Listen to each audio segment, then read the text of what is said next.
to another dimension, surpassing the vastness of time and space. The Grand Thaumaturgist is here. Alright, you cheeky sausages. I thought we'd have a little butchers at what a role-playing game campaign is, this video. As I understand, some people might be quite new to the old role-playing games. And if you've just run an adventure, you might be wondering where to go from there. So some people might call that first adventure you run a one-shot. And you can run loads of one-shots left, right and centre. But eventually, you might want to continue on with that party. And that then opens the door to the good old campaign. So what the bloody hell is a campaign then? Well, it's similar to other campaigns really, such as military campaigns or advertising or marketing campaigns. A military campaign can consist of a series of connected objectives that need to be taken, whether through conflict or subterfuge, which combined will lead to subjugation or liberation of a region, and ultimately victory. Likewise, a marketing campaign also has a final goal, such as increasing sales and profit, and can use adverts across different mediums to reach each objective, namely new customers and market growth. Role-playing game campaigns are similar really. It's pretty much a series of adventures working towards a common goal or victory, such as defeating some supervillain before she takes over the world, or might simply be aimed at increasing the power of the players for a more abstract goal of gaining levels or skills. But why even bother running a campaign? Well, I suppose the benefit, it allows the growth of your party's characters. I mean, not just in mechanical terms, sure they can gain levels or skills, advance in power, but also allows them to grow as characters themselves, and together with that, grow in fame and fortune within your world, which allows your players to explore differing levels of responsibility, as they can explore the use of fame, fortune and renown in your game, while on their way to becoming heroes, or villains, depending on your game of course. And in a way, it helps your players grow too, as they'll become more confident with the game system you're running, and potentially might learn more about their characters and more about themselves, I suppose, in a deeper, more philosophical sense maybe. Who knows? In my humble opinion, there's a couple of ways you can move from running individual adventures to running campaigns, such as pre-preparing some major plot point that eventually your party will become embroiled within, and they may go all around the show doing whatever, but ultimately this overarching plot is looming in the background. Or you might prefer a more organic approach to your campaign, allowing the stories to naturally grow in reaction to your player character's actions, with a theme more focused on exploration. It's more about having a jaunt about and simply going from location to location, solving problems left, right and centre. Neither of those ways is necessarily preferable to the other, and certainly not exclusive or definitive. And sometimes campaigns naturally rise from a single adventure, as sometimes everyone sitting round that table has had such a cracking time on a one-shot that they don't want to leave those characters behind, and it's only natural that you then turn that into a campaign. And I suppose a more organic approach would suit that situation. So how do you even start a campaign then? I think for me, when plotting out a campaign, I tend to work on the use of consequences. One of my favourite pastimes is to think about consequences.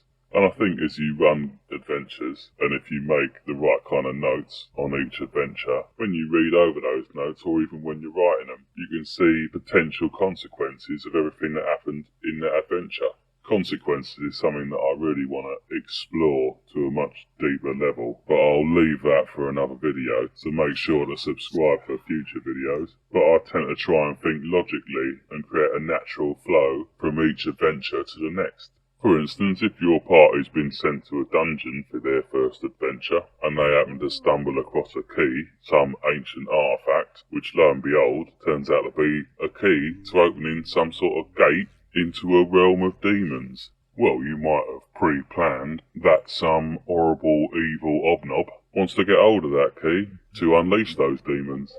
So, when your party clears that first dungeon and they return to town, what happens then? Will their success spur the locals to ask for more from them? Will the mayor ask them to travel to a nearby village and aid his brother?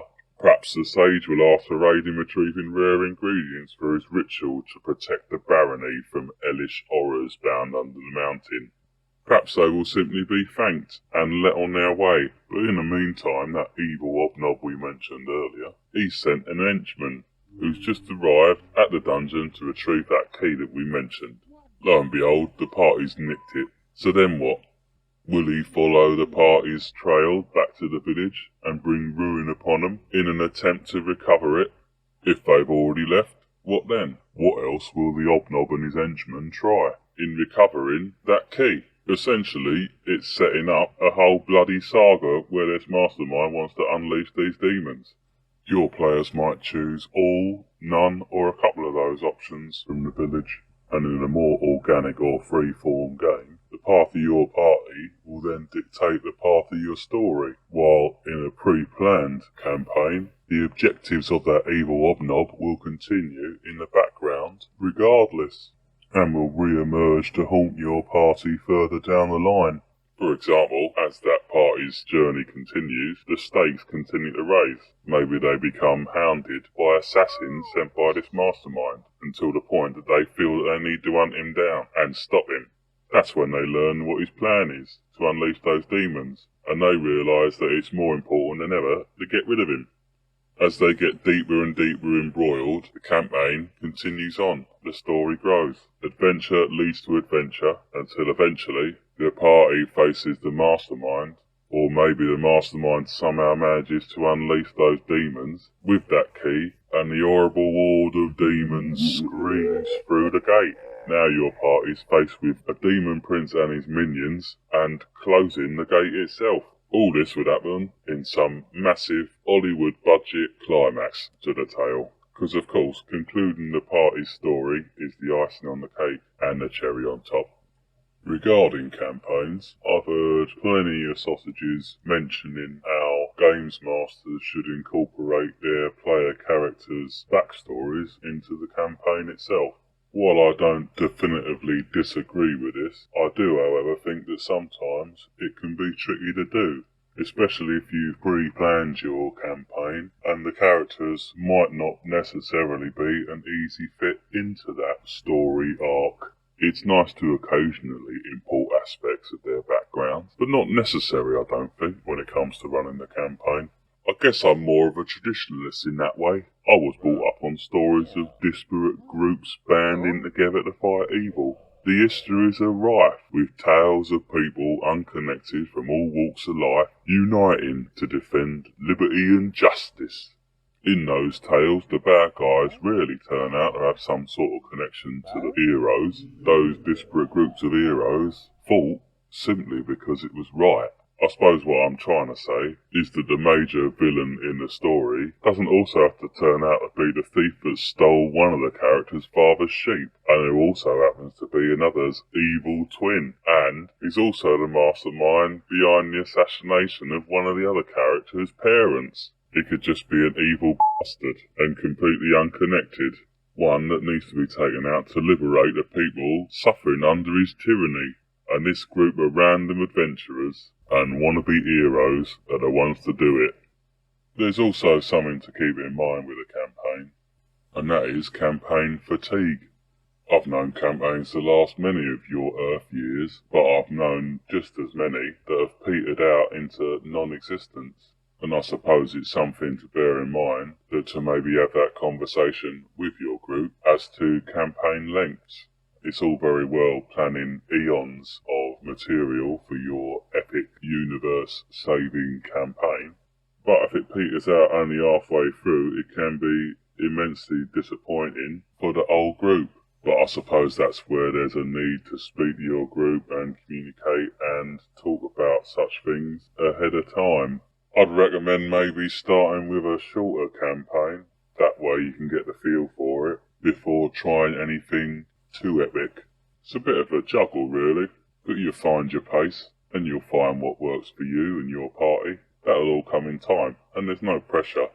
I've run campaigns that have faltered and stumbled and have never reached a conclusion, but I've also run campaigns that have lasted many of your Earth years and have turned out tickety-boo. You live and you learn, sunshine. It's a learning process, and that's the fun of it. Still, there's my thoughts on what a RPG campaign is, and how you can introduce them to your table. I hope that's been of some use to you. Let me know in the comments if there's anything you'd like me to delve deeper into.